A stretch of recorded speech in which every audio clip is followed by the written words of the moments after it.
ওখানে গেলে নামাজের পাবন্দি হয় এবং নামাজ উপলব্ধি করা যায়, অনুভব করা যায়, ফিল করা যায়।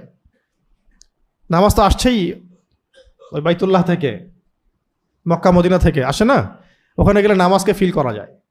তো এটা আসলে ভাষায় প্রকাশ করতে পারবো না, এটা আমি পরামর্শ দিলাম, যদি কারো সামর্থ্য থাকে এবং ইলমে আমলে দৃঢ়তায় ধারাবাহিকতায় ঘাটতি দেখা যাচ্ছে, তাহলে ওমরা করে আসলে ভালো হয়।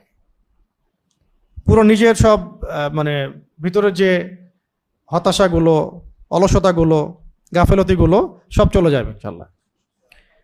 নিজেকে ফিল করা যায় যে খুব মুনাওয়ার মনে হচ্ছে, আলোকিত মনে হচ্ছে, গোনামুক্ত মনে হচ্ছে। ওখানে যে কাজগুলো আছে, কাজগুলো করতে থাকলে ইসলামের সব পিলারগুলোকে ধরে ফেলা সহজ হয়।